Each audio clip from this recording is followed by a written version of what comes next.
إن الحمد لله نحمده ونستعينه ونستغفره ونعوذ بالله من شرور أنفسنا وسيئات أعمالنا. من يهده الله فلا مضل له ومن يضلل فلا هادي له، وأشهد أن لا إله إلا الله وحده لا شريك له، وأشهد أن محمدا عبده ورسوله. يا أيها الذين آمنوا اتقوا الله حق تقاته ولا تموتن إلا وأنتم مسلمون. يا أيها الناس اتقوا ربكم الذي خلقكم من نفس واحدة وخلق منها زوجها وبث منهما رجالا كثيرا ونساء، واتقوا الله الذي تساءلون به والأرحام إن الله كان عليكم رقيبا. يا أيها الذين آمنوا اتقوا الله وقولوا قولا سديدا يصلح لكم أعمالكم ويغفر لكم ذنوبكم، ومن يطع الله ورسوله فقد فاز فوزا عظيما. أما بعد، فإن أصدق الحديث كتاب الله تعالى، وخير الهدي هدي محمد صلى الله عليه وسلم، وشر الأمور محدثاتها، وكل محدثة بدعة، وكل بدعة ضلالة، وكل ضلالة في النار. أما بعد. Donc toujours dans la lecture ainsi que les commentaires sur le livre intitulé Al-Wajiz fi fiqh sunnati wal kitab al-aziz. La semaine dernière, on avait entamé le chapitre des menstrues et des lochis. On avait parlé des menstrues et des lochis et des jugements y faisant attrait. Quelle est la définition des menstrues que l'on a donné la semaine dernière? Qui peut me donner la définition littéraire et la définition juridique des menstrues? Non. Le sens littéraire, le sens au niveau de la langue arabe et le sens au niveau de la religion. Non. Dans le sens littéral, ça vient du terme harda qui veut dire ruisseler en arabe, et au niveau juridique, dans le sens juridique, la même chose qu'au niveau de... Non, une définition. Qu'est-ce que le sang des menstrues au niveau de la religion, au niveau islamique? C'est pas là. Non, ceux qui étaient là. Al-Qadr. Voilà. Marlene, tu étais là, toi. Les pères qui sentent que l'état de la femme de manière périodique. Et voilà. Ça c'est pour les menstrues. Et le temps n'est pas déterminé en fait. On avait donné la définition, c'est le sang qui sort des parties intimes de la femme une fois par mois pendant une période bien déterminée. Et quand on donne une définition, c'est quelque chose de précis. D'accord? C'est le sang qui sort des parties intimes de la femme, donc le sang qui sort en dehors des parties n'est pas un sang des menstrues, qui sort chaque mois et qui sort pendant une période bien déterminée. Donc le sang qui sort de la femme en dehors de cette période bien déterminée n'est pas considéré comme un sang de menstru ou un sang de lochi. Non. C'est pareil au menstru et lochi. C'est pas pareil. On avait dit que le sang des menstrues, c'est le sang des menstrues qui est connu, et le sang des lochis, c'est le sang qui sort de la femme après l'accouchement, et qui varie, qui n'a pas de minimum, mais dont le maximum est 40 jours. Dont le maximum est 40 jours. Taïb. Et quelle est la limite ou le minimum des sangs de menstrues? Il n'y a pas de limite. Non. On avait dit qu'il n'y avait pas de limite. Il n'y a pas de limite que ce soit un minimum ou un maximum. Il n'y a pas de période bien déterminée par la religion concernant le sang des menstrues. Et concernant le sang des lochis, on avait dit qu'il n'y avait pas de minimum, mais qu'il y avait un maximum de 40 jours. On avait cité le hadith relatif à cela. On avait ensuite parlé des choses qui étaient interdites à faire pour la femme qui a ses menstrues ou ses lochis. Quelles sont ces choses qu'elle n'a pas le droit de faire? Avoir des rapports. Non, avoir des rapports avec son mari. Qu'est-ce que ne pas faire quand on n'a pas le droit? Non, la première, c'est que la femme n'a pas le droit de faire tout ce que une personne qui n'a pas ses ablutions n'a le droit de faire. D'accord? Une personne qui n'a pas ses ablutions, les choses qui lui sont interdites sont également interdites à la femme qui est ses menstrues. Et on avait dit qu'il y avait deux choses en plus qui sont interdites à la femme qui est ses menstrues. Quelles sont ces choses? On avait dit, donc le frère il a dit la première, qui est d'avoir des rapports avec son mari, et le second, as-sawm. La lecture du Coran, ça rentre dans le cadre de celui qui n'a pas ses ablutions. Et donc la deuxième chose qui distingue la femme qui est ses menstrues, les choses qu'elle n'a pas le droit de faire, c'est le jeûne. C'est le jeûne. Et on avait dit que la femme doit rattraper les jours de jeûne manqués et non les prières. Et non les prières. On avait aussi parlé de la mas'ala, quand est-ce qu'un homme a le droit d'avoir des rapports avec sa femme. Est-ce que c'est après l'arrêt du sang des menstrues, ou bien est-ce après l'arrêt du sang des menstrues, mais après que la femme ait fait al-ghusl? Qu'est-ce qu'on avait dit? Non. On avait cité le verset où Allah subhanahu wa ta'ala dit وَيَسْأَلُونَكَ عَنِ الْمَحِيضِ قُلْ هُوَ أَذًى فَاعْتَزِلُوا النِّسَاءَ فِي الْمَحِيضِ وَلَا تَقْرَبُوهُنَّ حَتَّى يَطْهُرْنَ فَإِذَا تَطَهَّرْنَ فَأْتُوهُنَّ مِنْ حَيْثُ أَمَرَكُمُ اللَّهُ. Allah subhanahu wa ta'ala dit dans le Coran, parlant à son prophète alayhi salam, et il t'interroge sur le sang des menstrues, قُلْ هُوَ أَذًى, dis c'est un mal. فَاعْتَزِلُوا النِّسَاءَ فِي الْمَحِيضِ, abstenez-vous ou éloignez-vous des femmes, ne les approchez pas, n'ayez pas de rapport avec elles. C'est ça que ça veut dire le sens du verset. C'est pas ne vous approchez pas, laissez la femme à 2 km, non. La taqrabuhunna, c'est-à-dire n'ayez pas de rapport avec elles. Hatta yatahurn, jusqu'à ce qu'elles soient pures. Fa'idha tatahharna, ici les savants ont dit, ça veut dire et lorsqu'elle a fait son ghusl. Et lorsqu'elle a fait son ghusl. فَإِذَا تَطَهَّرْنَ فَأْتُوهُنَّ مِنْ حَيْثُ أَمَرَكُمُ اللَّهُ. Et lorsqu'elles ont fait leur grand lavage, alors vous pouvez avoir des rapports selon les prescriptions d'Allah subhanahu wa ta'ala. Taïb. Quel est le jugement de celui qui a des rapports avec sa femme alors qu'elle est ses menstrues? Quel est le jugement? C'est pas la conséquence, le jugement. Machin.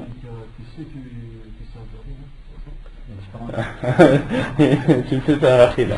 Non, celui qui, on avait dit que celui qui a des rapports avec sa femme alors qu'elle est en tête de menstrue, on avait dit que le jugement c'était l'interdiction, que c'était haram, bil ijma', que c'était haram à l'unanimité des savants, c'est-à-dire qu'il n'y a aucun savant qui l'autorise. Et lorsqu'on dit al-ijma', c'est-à-dire qu'avant il y a des preuves dans le Coran, dans la Sunna, et il y a en plus l'ijma', l'unanimité des savants sur le fait qu'il est interdit à un homme d'avoir des rapports avec sa femme alors qu'elle a ses menstrues. Et on avait cité la parole de l'imam al-Nawawi rahimahullah qui dit que un musulman qui croit qu'il est autorisé d'avoir des rapports avec sa femme en état de menstrue, celui-ci est mécréant. Pourquoi? Car il a autorisé une chose qu'Allah subhanahu wa ta'ala a interdite dans le Coran. Non. On s'est compris. Il faut être clair, il faut être précis. Non. Et quant à celui qui croit et qui a la conviction que d'avoir des rapports avec sa femme en étant de menstruer est interdit, mais a quand même fait ce péché. Il a quand même fait ce péché, on avait dit que les savants considéraient cela comme un grand péché. Kabira min kaba'iri dhunub. On avait parlé, on avait cité la parole de l'imam Shafi'i rahimahullah qui considère d'avoir des rapports avec sa femme en étant de menstru comme kabira min kaba'iri dhunub, comme un grand péché qui pour être pardonné doit être suivi d'un repentir. On avait parlé de la compensation que doit verser celui qui a eu des rapports avec sa femme en état de menstru. On avait cité le hadith où le prophète alayhi sallam a dit tasaddaqu bi dinar ou bi nisfi dinar. Il doit donner en aumône un dinar ou bien alors la moitié d'un dinar? À combien correspond un dinar? Non? 40 euros? 300 rials, j'avais dit? J'avais dit 300 rials. C'est pas possible, j'ai pas dit 300 rials. Non, j'ai pas dit un tiers. Donc. On n'est pas aux enchères, les frères, là. 150, 300, non. Et c'est un dinar, les savants, ils ont bien défini la chose. C'est pas, on n'est pas aux enchères, là. Non, on avait parlé, là, on avait cité la parole de l'imam de Cheikh al-Fawzan, rahimahullah, qui dit que c'est les 4/7 d'un junayh saoudi. On avait dit qu'un junayh saoudi, c'est aux alentours de 300 rials. D'accord? Donc il faut prendre les 4/7 des 300 rials. Et on avait dit que Cheikh Ibn Uthaymin rahimahullah avait défini le dinar aux alentours de 150 rials. D'accord? Et on avait dit que ça oscillait entre 150 et 170 rials.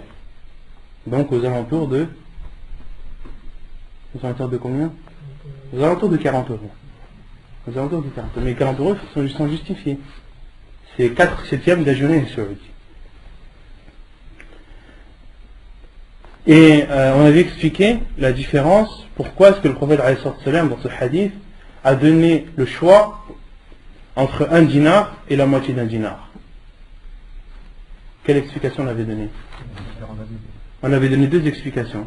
La première, c'était l'explication de la plupart des savants, c'est le prophète Ibn Abbas rahimahullah, radiyallahu anhu, qui dit que la différence entre un dinar et la moitié d'un dinar, celui qui a eu des rapports avec sa femme pendant le début de la période, il doit donner un dinar. Car c'était le début de la période et le sang était en grande quantité. Et celui qui a eu des rapports avec sa femme vers la fin de sa période, donc une période où il y a moins de sang, il doit donner en aumône la moitié d'un dinar. Et on avait aussi cité l'explication que Cheikh Al-Albani rahimahullah avait donnée. Il a dit que le prophète alayhi salam dans ce hadith a donné le choix en fonction des personnes et de leur richesse. Celui qui est riche, qu'il donne un dinar.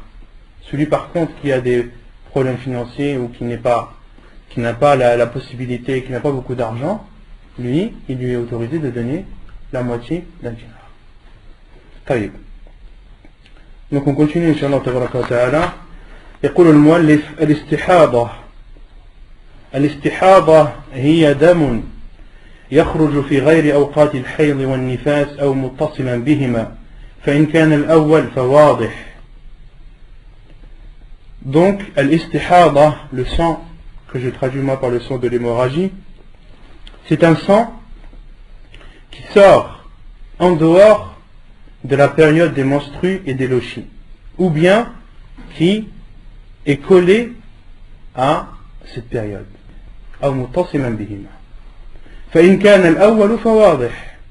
Donc le sang, lorsqu'il sort, ce sang de l'hémorragie, lorsqu'il sort en dehors des périodes des menstrues et des lochis, il est facilement détectable. La femme peut facilement le reconnaître. Pourquoi? Pourquoi la femme peut facilement le reconnaître? Non. Parce qu'il est en dehors des périodes. Pendant la période, la femme qui connaît ces périodes, elle sait que pendant cette période, c'est la période de ses menstrues ou bien la période de ses lochis. Et si elle voit un sang qui sort en dehors de ces périodes, automatiquement, c'est un sang de istihada, un sang d'hémorragie. Ou bien qui suit ou qui colle ces périodes. Le sang de l'hémorragie peut sortir de la femme juste après. D'accord? Il n'y a pas de séparation. La femme peut avoir le sang de l'hémorragie qui sort sans séparation en temps. Elle a du sang perpétuel qui sort d'elle. D'accord? Il y a toujours du sang qui sort de la femme. Dans ce cas, donc dans ce deuxième cas, il y a trois situations. Lorsque la femme a une perpétuelle perte de sang, il y a trois situations. فإن كانت المرأة معتادة فما زاد على عادتها فهو استحاضة لقوله صلى الله عليه وسلم لأم حبيبة امكثي قدر ما كانت تحبسك حيضتك ثم اغتسلي وصلي حديث صحيح رواه مسلم. Donc la première situation, c'est lorsque la femme est réglée, c'est-à-dire qu'elle connaît ses périodes. Elle connaît ses périodes de menstrues et de lochi. La femme qui connaît sa période de menstrues, le sang qui sort de la femme en dehors de cette période, elle sait que c'est un sang d'hémorragie. لقوله صلى الله عليه وسلم لأم حبيبة, la preuve est la parole du prophète alayhi salam lorsqu'il a dit à Habiba, abstiens-toi le temps que t'abstenais tes menstrues, puis lave-toi et prie. Donc le prophète alayhi salam a dit à Habiba qui avait dam al-istihada, le prophète alayhi salam lui dit de s'abstenir de prier, de jeûner, d'avoir des rapports avec son mari, d'accord, pendant la période de ses menstrues, et lorsqu'elle sait que sa période des menstrues elle est finie, mais que le sang continue à couler, le prophète alayhi salam lui a dit irtasili wa salli. Lorsque tu es convaincu que la période est terminée, le sang qui sort de toi, considère-le comme un sang d'hémorragie, puis lave-toi, fais al-irtisal et prie. Donc ça c'est la première situation. وإن كانت مميزة بين الدمين فالحيض هو الأسود المعروف وغيره استحاضة لقوله صلى الله عليه وسلم لفاطمة بنت أبي حبيش إذا كان دم الحيض فإنه أسود معروف فامسكي عن الصلاة فإذا كان الآخر فتوضئي فإنما هو عرق حديث صحيح رواه النسائي وأبو داود. La deuxième situation, lorsque la femme ne connaît pas sa période, la période de ses menstrues, lorsqu'elle ne connaît pas la période de ses menstrues, comment est-ce qu'elle peut différencier entre le sang des menstrues et le sang de l'hémorragie? Le cheikh dit, la deuxième situation, c'est la femme a la possibilité de pouvoir différencier les deux sangs. Le sang des menstrues est noir et est connu. Le sang des menstrues est noir et connu. Connu, c'est-à-dire, dans le hadith, ya'rif ou yu'raf. Ya'rif, c'est-à-dire qui dégage une odeur nauséabonde, qui dégage une mauvaise odeur. Wa ghayruhu istihada. Et l'autre sang qui sort et qui n'est pas noir, la femme doit le considérer comme étant un sang d'hémorragie. La preuve est le hadith du prophète lorsqu'il dit à Fatima bint Abi Hubaysh radiallahu anha, le prophète lui a dit إذا كان دم الحيض فإنه أسود معروف. Si c'est le sang des menstrues, c'est alors un sang noir et connu. Abstiens-toi alors de prier, et si c'est un autre sang, alors fais tes ablutions, car ce n'est qu'une hémorragie. Donc le prophète dans ce hadith a donné à Fatima bint Abi Hubaysh un repère et lui a dit que Damul Hayd, le sang des menstrues, est noir et connu. Et tout ce qui n'est pas le sang qui sort de toi, qui n'est pas noir et connu, d'accord, considère-le comme un sang d'hémorragie. Fatawadda'i fa innama huwa irqun. Fais alors tes ablutions, car ce n'est qu'une veine. Donc ça c'est la deuxième situation. La troisième, فإن بلغت مستحاضة ولا تستطيع التمييز رجعت إلى غالب عادة نسائها. Maintenant le cas, la troisième situation, une femme qui avant d'avoir atteint l'âge de la puberté avait déjà dam al-istihada, avait déjà le sang de l'hémorragie. Avant d'être pubère, autrement dit, elle n'a jamais connu ni la période de menstrue, ni le type de sang. D'accord? Les savants disent que cette femme, qui a eu son sang d'hémorragie avant l'âge de la puberté, puis une fois l'âge de la puberté atteint, elle ne sait plus différencier les deux sangs, car elle ne connaît pas la période des menstrues et elle ne sait pas différencier entre les deux. Les savants disent qu'elle doit se comparer aux femmes de sa famille, aux femmes de son âge et de sa famille, et de considérer leur période de menstrues générale comme la tienne. رجعت إلى غالب عادة نسائها لقوله صلى الله عليه وسلم لحمن بنت جحش إنما هذه ركضة من ركضات الشيطان فتحيضي 6 أيام أو 7 أيام في علم الله ثم اغتسلي حتى إذا رأيت أنك قد طهرت واستنقيت فصلي 24 ليلة أو 23 وأيامهن وصومي فإن ذلك يجزيك وكذلك فافعلي في كل شهر كما تحيض النساء وكما يطهرن لميقات حيضهن وطهرهن. حديث حسن رواه أبو داود والترمذي وابن ماجه. Donc la preuve est le hadith où le prophète alayhi salam a dit à Himna bint Jahsh, ceci est une incitation ou une impulsion du diable.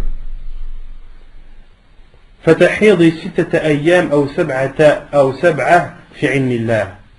Considère alors 6 jours de menstrues ou bien alors 7 selon la science d'Allah. Puis fais ton grand lavage jusqu'à ce que tu vois que tu es pur et que tu accentues dans ton lavage. Prie alors 24 jours ou bien 23 jours et leur nuit. Puis jeûne, wasumi, et jeûne, yani pendant ces 23 et 24 jours. فإن ذلك يجزيك, cela te suffira. وكذلك فافعلي في كل شهر, et fais de même pendant chaque mois. كما تحيض النساء, comme les femmes ont leur menstrue. Donc dans ce hadith, les savants rahimahumullah en ont déduit qu'une femme qui n'a ni la possibilité de connaître la période de ses menstrues, ni la possibilité de différencier le sang des menstrues des sangs de l'hémorragie, de regarder les femmes de son âge, les femmes de sa famille de préférence, de regarder leur période de menstrues et de prendre cette même période. Car le prophète a dit à Himna bint Jahsh de considérer 6 jours ou 7 jours comme période de menstrues. Puis le prophète lui a dit de se laver et ensuite de prier 24 ou 23 jours et de jeûner pendant ces 24 et 23 jours, si c'est soit c'est un jeûne surrogatoire ou bien le jeûne du Ramadan, et ensuite de faire cela chaque mois comme le font les femmes. Yani les femmes au temps du prophète la période de leur menstrue était d'à peu près 6 ou 7 jours. 6 ou 7 jours. C'est pour ça que le prophète lui a dit فتحيضي 6 أيام أو 7 أيام في علم الله. Donc ça c'était les 3 situations concernant la femme et le sang de l'hémorragie. أحكام المستحاضة, les jugements relatifs à la femme qui a le sang des hémorragies. لا يحرم على المستحاضة شيء مما يحرم بالحيض إلا أنه يلزمها الوضوء لكل صلاة لقوله صلى الله عليه وسلم لفاطمة بنت أبي حبيش ثم توضئي لكل صلاة. حديث صحيح رواه أبو داود وابن ماجه. Donc, les jugements concernant la femme qui a le sang d'hémorragie, il n'est pas interdit à la femme qui a le sang d'hémorragie ce qui est interdit à la femme qui a ses menstrues. Autrement dit, une femme qui a le sang d'hémorragie, est-ce qu'elle a le droit de prier? Est-ce qu'elle a le droit de jeûner? Est-ce qu'elle a le droit d'avoir des rapports avec son mari? Non. إلا أنه يلزمها الوضوء لكل صلاة. Sauf que cette femme qui a le sang d'hémorragie doit faire ses ablutions avant chaque prière.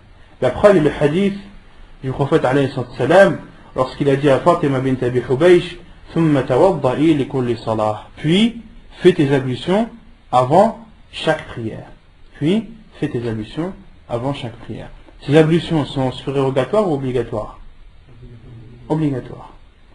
ويسن لها الغسل لكل صلاة كما مر في الأغسال المستحبة.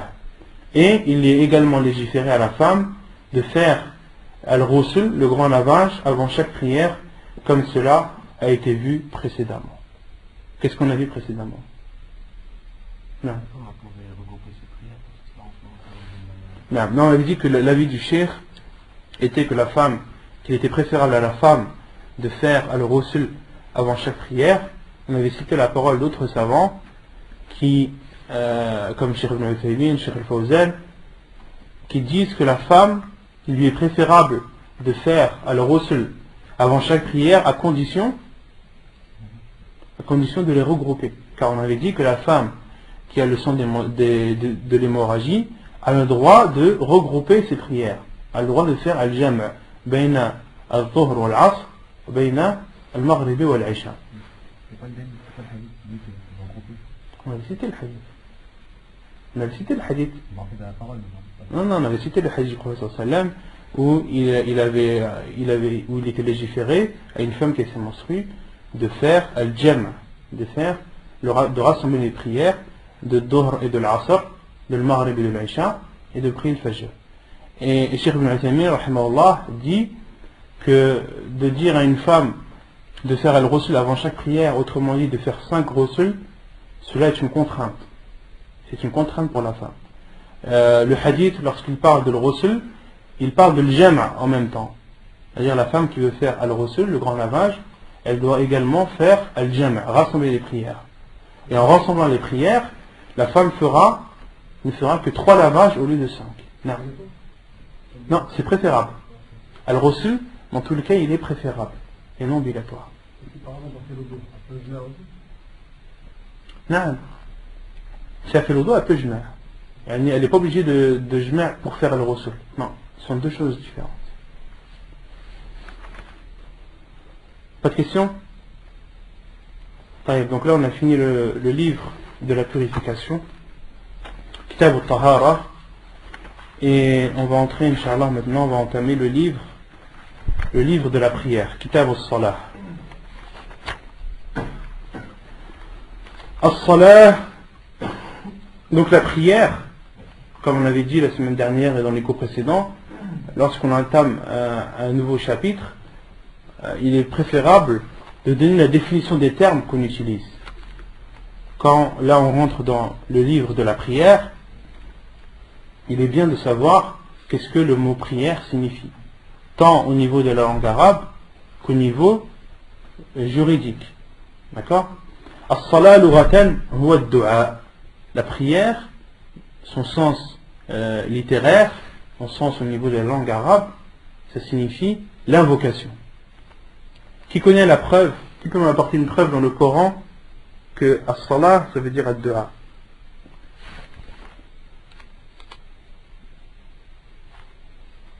Il y a un verset que tout le monde connaît.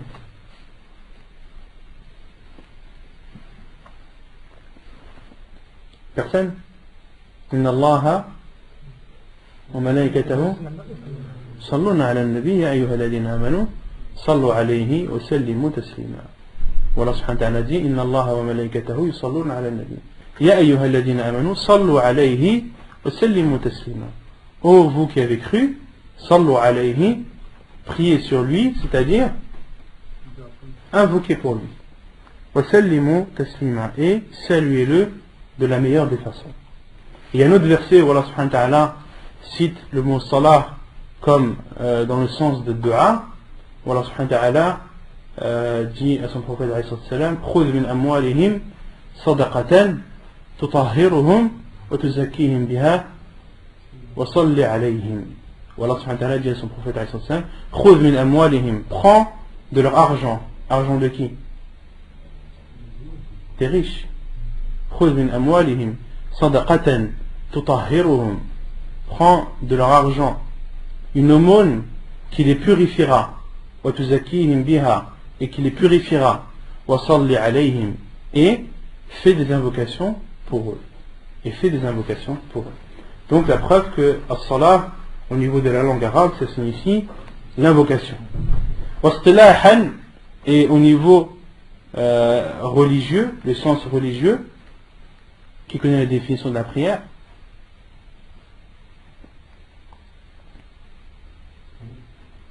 Et il vous dit, la prière, c'est quoi la prière? La définition de la prière. Non, 5 prières, c'est 5 prières. Là, tu m'as dit le nombre, le chiffre. Mais la prière, c'est quoi la définition? Non? L'adoration, la zakat, c'est une adoration aussi. Non, il y a une définition, je veux une définition. La prière, qu'est-ce que c'est? Non. Des gestes, des paroles et dans un ordre de classification. T'as bien commencé, t'as mal fini. C'est des gestes, sahih. La prière, c'est des gestes, des paroles qui commencent par le takbir et qui finissent par le tasbih. Non, c'est ça la prière. C'est simple que ça. هي الأفعال والأقوال التي تبدأ بالتكبير وتختتم بالتسليم. La définition de la prière. نعم. يقول المؤلف الصلوات المفروضات 5 الظهر والعصر والمغرب والعشاء والفجر. Donc les prières obligatoires sont au nombre de 5. Al-Dhuhr, Al-Asr, Al-Maghrib, Al-Isha et Al-Fajr. Et Al-Fajr, il y a des hadiths qui nomment Al-Fajr Al-Subh. Et ça c'est aussi au niveau des écoles juridiques. Vous allez voir certaines écoles qui vont appeler Al-Fajr Al-Subh et Al-Subh Al-Fajr. Ce sont deux termes qui veulent dire la même chose. D'accord? Et certains disent que Al-Subh c'est la prière obligatoire et Al-Fajr ce sont les deux rak'at qui sont surérogatoires que l'on fait avant la prière obligatoire. D'accord? Donc tout ça ce sont des termes. Après il faut seulement être sûr du terme qui est employé et de son sens. Et certains peuvent employer Al-Fajr en voulant dire la prière obligatoire, d'autres peuvent employer Al-Fajr en voulant dire la prière surrogatoire. Il faut demander explication et éclaircissement. D'accord? Mais les hadiths du prophète sallam, comme on verra plus tard, certains hadiths la nomment As-Subh, donc la prière obligatoire, et d'autres hadiths nomment la même prière obligatoire Al-Fajr. Donc les prières obligatoires sont au nombre de 5. عن أنس بن مالك رضي الله عنه قال فرضت على النبي صلى الله عليه وسلم الصلوات ليلة أسري به 50 ثم نقصت حتى جعلت 5 ثم نودي يا محمد إنه لا يبدل القول لدي وإن لك بهذه 50 حديث متفق عليه رواه البخاري ومسلم. Selon Anas ibn Malik radiyallahu anhu, il dit les prières ont été rendues obligatoires sur le prophète alayhi salam la nuit où il a fait l'ascension. Leur nombre était de 50. Thumma nuqisat. Puis elles ont été diminuées jusqu'à atteindre le nombre de 5. Puis le prophète alayhi salam a été appelé. Il a été dit: ô Mohammed, ma parole ne change plus. Tu as maintenant 5 prières pour 50. Tu as 5 prières pour 50. C'est-à-dire 5 prières que tu accompliras et dont tu auras la récompense de 50. Donc là, dans ce hadith, le cheikh l'a cité. Pourquoi est-ce qu'il a cité ce hadith? Pour prouver que les prières qui sont obligatoires sont au nombre de 5. وعن طلحة ابن عبيد الله رضي الله عنه أن أعرابيا جاء إلى رسول الله صلى الله عليه وسلم ثائر الرأس فقال يا رسول الله أخبرني ما فرض الله علي من الصلاة قال الصلوات الخمس إلا أن تطوع شيئا حديث متفق عليه رواه البخاري ومسلم. Et selon Talha ibn Ubaydillah, qu'Allah l'a agréé, il dit qu'un bédouin est venu vers le prophète alayhi salam. Ce bédouin avait les cheveux décoiffés. Sa'ir al-ra's. Faqala ya Rasulallah, il a dit, ô envoyé d'Allah, informe-moi de ce que Allah a ordonné comme prière. Le prophète alayhi salam lui a répondu, as-salawatul khams, les 5 prières, sauf si tu veux faire un plus. Illa an tatawwa'a shay'a, sauf si tu veux en faire plus. Et le plus, il sera considéré comme surrogatoire. Donc là, dans ces 2 hadiths, on voit bien que le nombre de prières qui est obligatoire est de 5. Pourquoi est-ce que le cheikh insiste sur le fait que le nombre de prières qui est obligatoire est de 5? Pourquoi? Parce que d'autres savants disent qu'il y a plus que 5 prières. Certains considèrent al-witr comme obligatoire. Le Hanafiya considère al-witr comme obligatoire. Et l'avis le plus sûr, l'avis de la plupart des savants, est que al-witr est très recommandé, que le prophète alayhi salam ne l'a jamais délaissé, qu'il soit résident ou voyageur, mais en aucun cas al-witr est obligatoire. Il n'est pas obligatoire, mais il est très recommandé. Manzilatuha fi ad-din, la place de la prière dans la religion. عن عبد الله بن عمر رضي الله عنهما قال قال رسول الله صلى الله عليه وسلم بني الإسلام على 5 شهادة أن لا إله إلا الله وأن محمد رسول الله وإقام الصلاة وإيتاء الزكاة وحج البيت وصوم رمضان حديث متفق عليه. Selon Abdullah ibn Umar, qu'Allah les agréés, a dit, le prophète sallallahu alayhi wa sallam a dit, l'islam repose sur 5. L'islam est bâti sur 5. L'attestation qu'il n'y a de vraie divinité qui mérite d'être adoré qu'Allah, et que Muhammad est l'envoyé d'Allah, d'accomplir la prière, de s'acquitter de la zakat, de faire le pèlerinage et de jeûner le ramadan. Donc on en déduit, qu'est-ce qu'on en déduit comme place de la prière dans la religion? Hein? C'est un pilier. La prière est un pilier de l'islam. C'est un pilier de l'islam. Ya ruknun min arkan l'islam. Hukmu tarikiha, le jugement quant à celui qui la délaisse. Ajma' al-muslimun على أن من جحد فريضة الصلاة فقد كفر وخرج عن الإسلام. Les musulmans et les savants à l'unanimité sont unanimes sur le fait que celui qui nie l'obligation d'accomplir la prière devient alors mécréant et sort de l'islam. Celui qui considère la prière comme n'étant pas obligatoire, il est considéré à l'unanimité des savants comme étant sorti de l'islam. Comme étant sorti de l'islam. Et malheureusement à notre époque, certaines personnes en sont arrivées à ce point-là. Au point de dire, réveillez-vous là, on est au XXIe siècle. C'est fini l'époque où on pousse son front par terre. Les gens, ils montent sur la lune maintenant, c'est fini cette époque archaïque. Voilà, yadoubillah. Des personnes qui en sont arrivées à dénigrer et à rabaisser la prière à ce point. Celui qui sort une parole comme celle-ci, il n'y a aucun doute sur sa mécréance. Il n'y a aucun doute sur sa mécréance. Allah subhanahu wa ta'ala a ordonné la prière à son prophète alayhi salam au-dessus des 7 cieux. La seule adoration qui a été ordonnée au prophète alayhi salam directement au-dessus des 7 cieux, c'est quoi? C'est la prière. La seule adoration qui ne peut pas être compensée par une autre, c'est laquelle?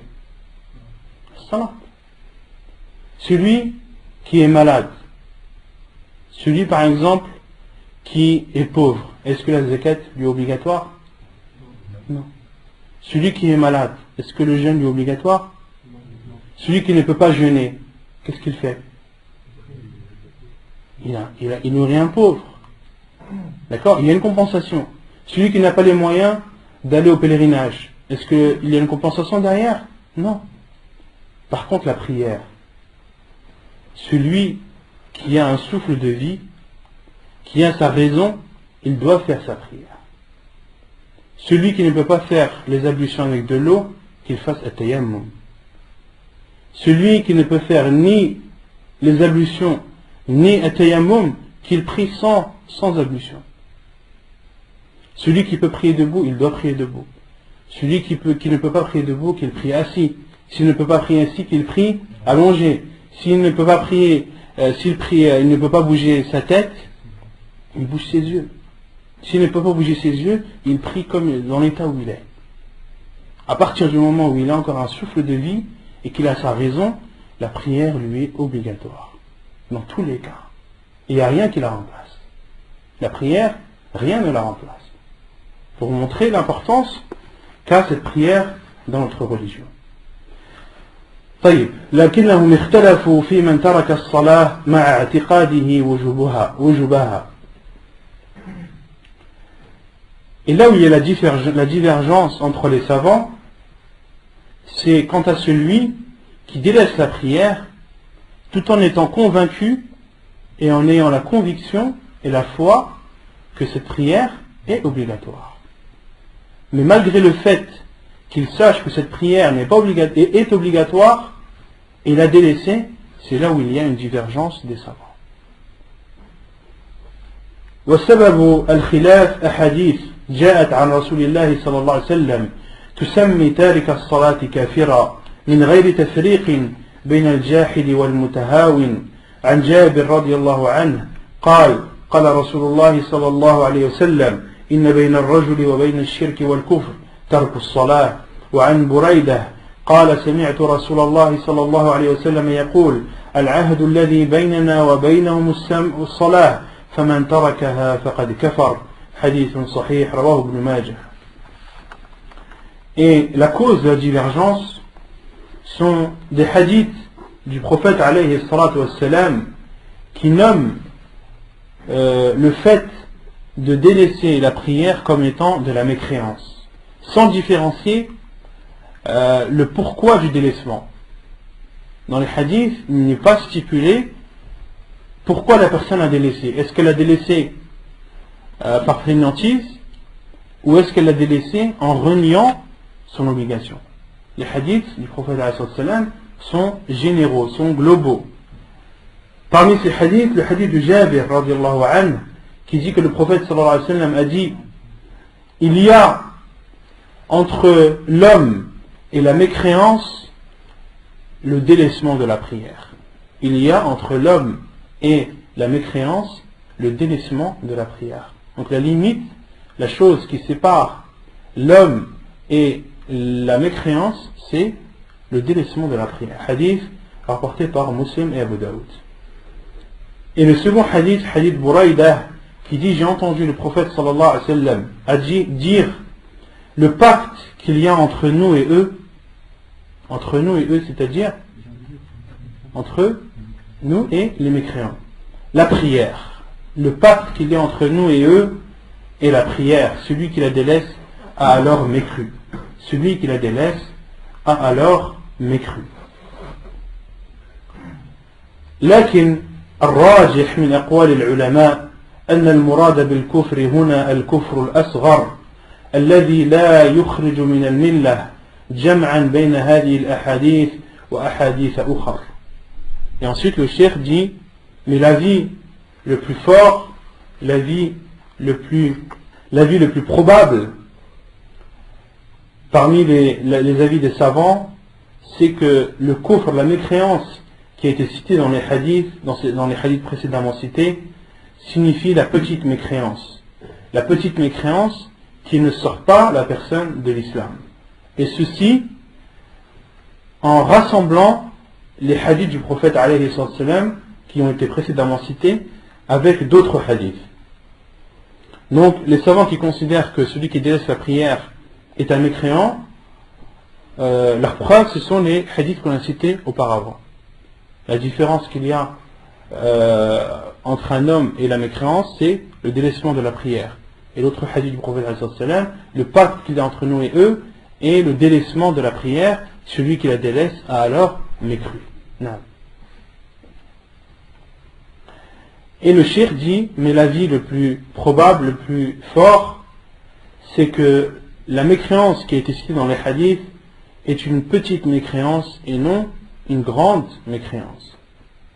Est-ce que vous connaissez des hadiths du prophète sallam où le terme mécréance a été cité, mais il signifie la petite mécréance et non la grande? Non.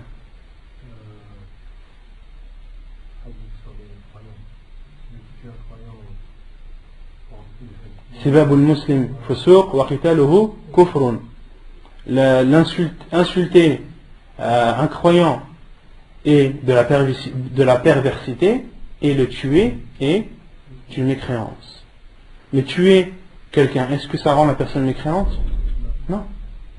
Donc, non, là c'est un autre hadith. Il dit ne vole pas celui qui vole en état de vol, en étant croyant. C'est un autre hadith. Et dans ce hadith, les savants sont unanimes que la mécréance dans ce hadith-là, le hadith où le prophète sallam dit d'insulter un croyant est une perversité et de le tuer est une mécréance, les savants sont unanimes sur le fait que la mécréance dans ce hadith signifie la petite mécréance et non la grande. D'accord? Donc il y a des hadiths du prophète sallam, la mécréance se divise en deux. Ça c'est la croyance des gens de la sunna. Le sunna, ils divisent la croyance en deux. Al-kufr al-akbar ou al-kufr al-asghar. Non. Et donc le cheikh dit que l'avis le plus juste est que la mécréance qui est citée dans le hadith, d'accord, signifie la petite mécréance. Et les savants disent que la preuve, c'est que le prophète alayhi salam a dit faqad kafar. Il a alors mécru. Il n'a pas dit fahuwa kafir. Et il y a une différence entre dire kafar et dire kafir. Il y a une différence entre dire kafar, mécru, et kafir, mécréant. Ce sont deux termes qui ne veulent pas forcément dire la même chose. Et donc le cheikh dit, et ceci en rassemblant les hadiths du prophète sallam avec d'autres hadiths. Parmi ces hadiths, عن عبادة بن الصامت رضي الله عنه قال: سمعت رسول الله صلى الله عليه وسلم يقول: 5 صلوات كتبهن الله على العباد من أتى بهن لم يضيع منهن شيئا استخفافا بحقهن كان له عند الله عهد أن يدخله الجنة ومن لم يأت بهن فليس له عند الله عهد إن شاء عذبه وإن شاء غفر له. حديث صحيح رواه الإمام مالك في موطئه وأحمد وأبو داود وابن ماجه. Premier hadith est le hadith de Ubada ibn Samit, qu'Allah l'agrée, qui dit: j'ai entendu le prophète alayhi salatu wa salam dire 5 prières qu'Allah a ordonnées et a rendues obligatoires envers ses serviteurs. Celui qui les accomplit sans les délaisser et sans manquer à leur égard, Allah subhanahu wa ta'ala prend alors l'engagement de rentrer cette personne au paradis. كان له عند الله عهد أن يدخله الجنة. Allah prend alors l'engagement d'entrer cette personne au paradis. Et celui qui ne les accomplit pas, فليس له عند الله عهد. Allah subhanahu wa ta'ala n'a aucun engagement envers lui. إن شاء عذبه وإن شاء غفر له. Si Allah veut lui pardonner, il lui pardonnera. S'il veut le châtier, il le châtiera. Hadith authentique rapporté par Ibn Majah, Abu Daoud et Malik, l'imam Malik dans son Muwatta.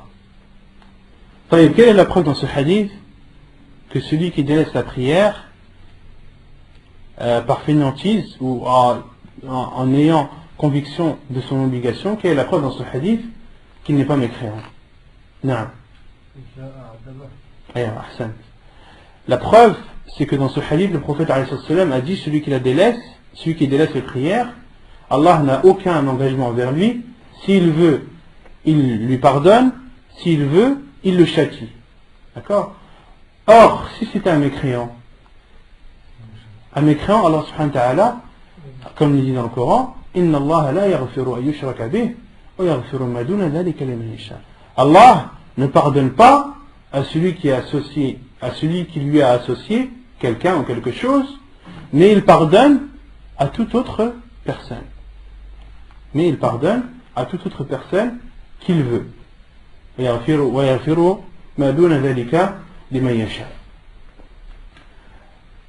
Donc, le mécréant, lorsqu'il meurt en étant mécréant, Allah subhanahu wa ta'ala ne lui pardonnera pas. Donc, il n'a pas de possibilité. Il n'y a pas de possibilité qu'Allah subhanahu wa ta'ala lui pardonne. D'accord? À partir du moment où une personne, lorsqu'elle meurt, il y a possibilité qu'elle soit pardonnée, possibilité qu'elle soit châtiée, c'est-à-dire que cette personne n'est pas mécréante. Et c'est ce que dit le cheikh juste après. فَلَمَّا رَدَّ رَسُولُ اللَّهِ صَلَى اللَّهُ عَلَيْهِ وسلم أَمْرَ مَنْ لَمْ يَأْتِ بِهِنَّ إِلَى مَشِيئَةِ اللَّهِ عَلِمْنَا أَنَّ تَرْكَهُنَّ دُونَ الْكُفْرِ وَالشِّرْكِ لِقَوْلِهِ تَعَالَى إِنَّ اللَّهَ لَا يَغْفِرُ أَنْ يُشْرَكَ بِهِ وَيَغْفِرُ مَا دُونَ ذَلِكَ لِمَنْ يَشَاءُ. Et donc le cheikh dit, et le prophète alayhi salam, lorsqu'il a considéré celui qui a délaissé la prière comme étant sous la volonté d'Allah, c'est-à-dire soit Allah le pardonne ou soit il le châtie, nous avons alors su que celui qui les délaisse n'est pas un mécréant. La preuve est la parole d'Allah subhanahu wa ta'ala. Allah ne pardonne pas à celui qui lui associe quelque chose ou quelqu'un, mais il pardonne à toute autre personne qu'il veut.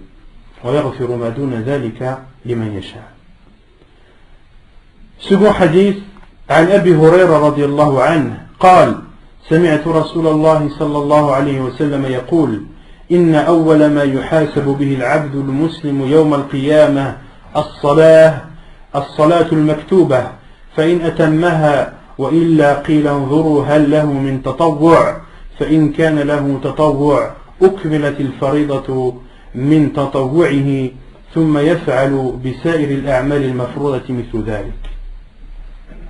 حديث صحيح رواه ابن ماجه والترمذي والنسائي. Un autre hadith, le hadith d'Abu Huraira radiallahu anhu, qui dit, j'ai entendu le prophète alayhi salatu wassalam dire, la première chose par laquelle le serviteur musulman sera jugé le jour du jugement sera la prière obligatoire, as-salatul maktoubah.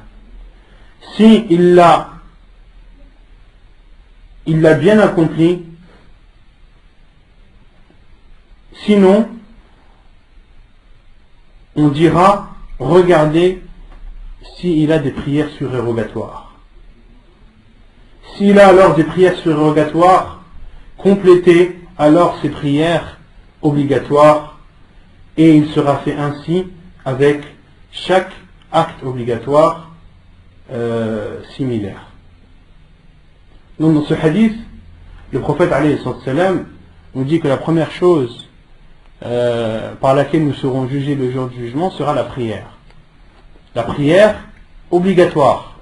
Si la prière obligatoire était complète, c'est-à-dire qu'elle a été faite avec sincérité et conformément à la sunna du prophète alayhi salam, dans ce cas, on passera au jugement des autres actes. Mais si cette prière obligatoire n'est pas complète, il sera dit, Allah subhanahu wa ta'ala dira aux anges de regarder est-ce qu'il y a des prières surérogatoires que cette personne a faites qui pourront compenser le manque de ses prières obligatoires. D'accord? Et il sera fait ainsi avec tous les actes. Il sera fait ainsi avec tous les actes. D'accord? Comme le jeûne par exemple. Le jeûne obligatoire, s'il n'était pas complet, Allah subhanahu wa ta'ala demandera à ce qu'on regarde son jeûne surrogatoire pour qu'il vienne compléter le manque du jeûne obligatoire. Ainsi de suite avec tous les actes. Quelle est la preuve dans ce hadith que celui qui délaisse la prière n'est pas un mécréant?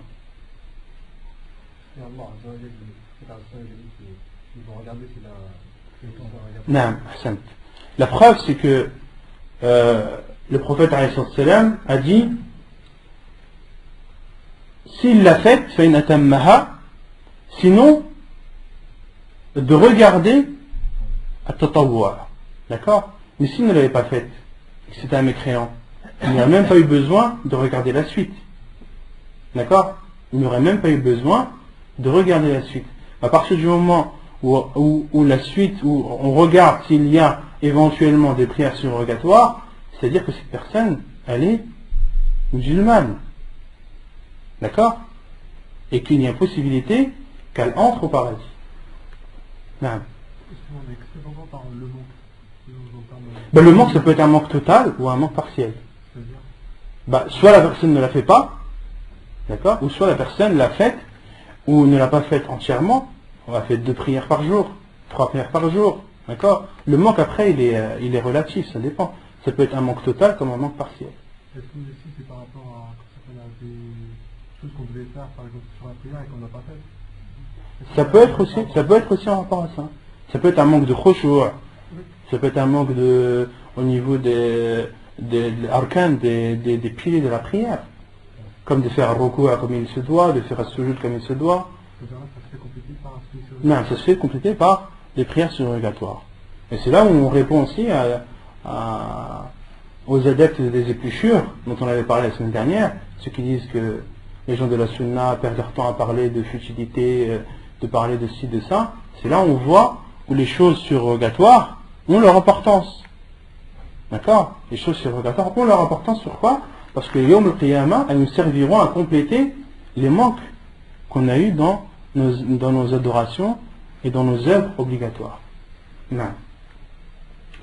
وعن حذيفة بن اليمان قال رسول الله صلى الله عليه وسلم يدرس الإسلام كما يدرس وشي الثوب حتى لا يدرى ما صيام ولا صلاة ولا نسك ولا صدقة ولا يسرى على كتاب الله عز وجل في ليلة فلا يبقى في الأرض منه آية وتبقى طوائف من الناس الشيخ الكبير والعجوز يقولون أدركنا آباءنا على هذه الكلمة لا إله إلا الله فنحن نقولها فقال له صلة ما تغني عنهم لا إله إلا الله وهم لا يدرون ما صلاة ولا صيام ولا نسك ولا صدقة فأعرض عنه حذيفة ثم ردها عليه 3 كل ذلك يعرض عنه حذيفة ثم أقبل عليه في 3 فقال يا صلة تنجيهم من النار يا صلة تنجيه من النار يا صلة تنجيه من النار حديث صحيح رواه ابن ماجه. Donc le 3e hadith, c'est le hadith de Hudayfa ibn al-Yaman radiyallahu anhu qui dit, le prophète alayhi salatu wassalam a dit yudrasu l'islam kama yudrasu washu thawb. Yudrasu l'islam, ça signifie que l'islam s'usera, si on traduit textuellement, l'islam s'usera comme s'use washu thawb, ce sont les broderies qui sont dans les vêtements. Au fur et à mesure du temps, ces broderies s'usent, d'accord? Et le prophète alayhi salam a comparé l'usure de l'islam, entre guillemets, à l'usure des vêtements brodés. Hatta la yudra, jusqu'à ce que les gens ne savent plus ce qu'est jeûne, ce qu'est prière, ce qu'est sacrifice, ce qu'est aumône. Et il va arriver un temps où les gens ne sauront même pas ce que c'est que as-sawm, ne sauront même pas ce que c'est que la prière, ne sauront même pas ce que c'est que de sacrifier une bête, ne sauront pas ce que c'est que l'aumône. Ça c'est vers la fin des temps. Dans les hadiths du prophète sallam, il dit la taqumu as-sa'a illa ala shirari an-nas. L'heure n'arrivera ou ne surviendra que sur les pires des créatures. Et un autre hadith du prophète sallam, la taqumu as-sa'a wa ala al-ard man yaqulu Allah Allah. L'heure interviendra alors que sur terre il n'y aura personne qui puisse dire Allah Allah. À ce point. Il n'y aura plus de musulmans.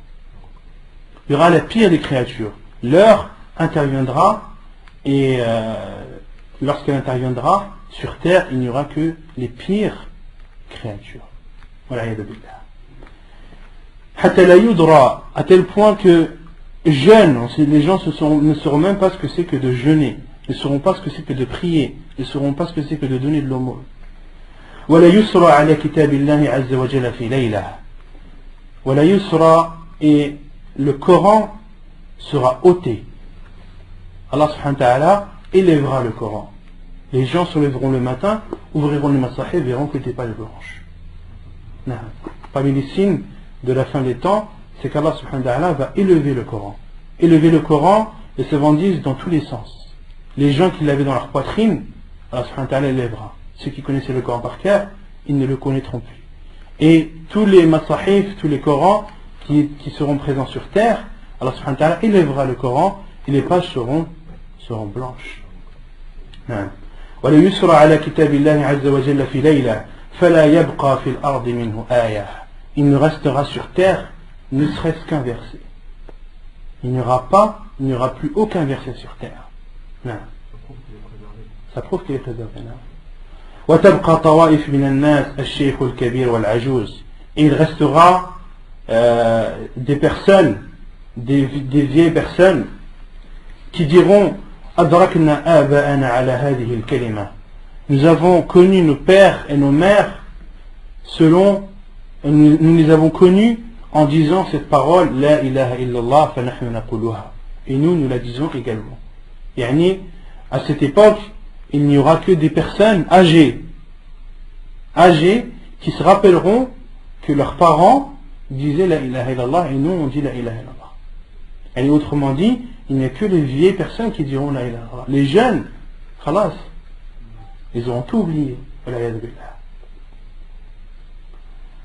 فقال له صلة. Et Silah a dit à Hudayfa, car c'est Hudayfa radiallahu anhu qui rapporte le hadith du prophète sallallahu alayhi wa sallam. Et Silah lui a dit, est-ce que la ilaha illallah les sauvera alors qu'ils ne savaient même pas ce que c'est que prière, ce que c'est que jeûne, ce que c'est que sacrifice et ce que c'est qu'aumône. Et Hudayfa radiallahu anhu s'est éloigné de Silah. يعني il l'a esquivé. فأعرض عنه ثم ردها عليه ثلاثا. Et Silah lui a réitéré sa phrase. Est-ce que la ilaha illallah leur servira et les sauvera alors qu'ils ne savaient pas ce que c'est que prière, que jeûne, que sacrifice et qu'aumône? Et Hudayfa radiallahu anhu l'a esquivé 3 fois. كل ذلك يعرض عنه حذيفة. À chaque fois Hudayfa radiallahu anhu esquivait Silah. ثم أقبل عليه في الثالثة. Puis après la 3e fois, Hudayfa radiallahu anhu est parti vers Silah et lui a dit Ya Silah, ô Silah, tunjihi min an-nar, elle les sauvera du feu de l'enfer, elle les sauvera du feu de l'enfer, elle les sauvera du feu de l'enfer. C'est-à-dire La ilaha illallah. La ilaha illallah les sauvera de l'enfer. Autrement dit, ils seront musulmans même s'ils n'ont pas fait la prière. Même s'ils n'ont pas fait la prière. Et ça, c'est un hadith que utilisent les savants qui rendent celui qui délaisse la prière musulman. Comme Cheikh Al-Albani rahimahullah. Il rend ce hadith authentique. Et d'autres savants, comme ceux qui rendent ceux qui délaissent la prière mécréants, rendent ce hadith da'if. Rendent ce hadith faible. Et Cheikh Al-Albani rahimahullah leur a répondu avec les preuves que ce hadith n'est pas faible, mais au contraire il est authentique. Un autre hadith que Cheikh Al-Albani rahimahullah utilise, c'est le hadith de l'Bitaqa qu'on avait vu dans les cours précédents, le hadith de la carte. Vous connaissez le hadith de la carte? Celui qui viendra le jour du jugement alors qu'il n'aura accompli aucun bien. Et tous ces actes, tous ces péchés seront mis d'un côté de la balance et il sera sorti une carte que l'on mettra, qui sera mise sur l'autre plateau de la balance, et cette carte sera plus lourde que tous les péchés de la personne. Et Allah subhanahu wa ta'ala lui dira innaka la tuzlamu al-yawm. Aujourd'hui tu ne seras point offensé. Et cette carte, il s'avérait que c'était la ilaha illallah, cette parole que cet homme avait dit et qui l'a sauvé du feu de l'enfer le jour du jugement alors qu'il n'avait accompli aucun bien. Non, à partir du moment où il avait dit la ilaha illallah, il était considéré comme musulman et donc sous la mashi'a, sous la volonté d'Allah, soit de lui pardonner et soit de le châtier. Et Allah subhanahu wa ta'ala, lorsqu'il pardonne à quelqu'un, c'est par son bienfait, par le bienfait d'Allah subhanahu wa ta'ala, et lorsqu'il châtie quelqu'un, c'est par justice. Non. طيب ونكتفي بهذا القدر. Donc on continuera Inch'Allah la semaine prochaine. وصلى الله وسلم وبارك على نبينا محمد وعلى آله وصحبه أجمعين وآخر دعوانا أن الحمد لله رب العالمين.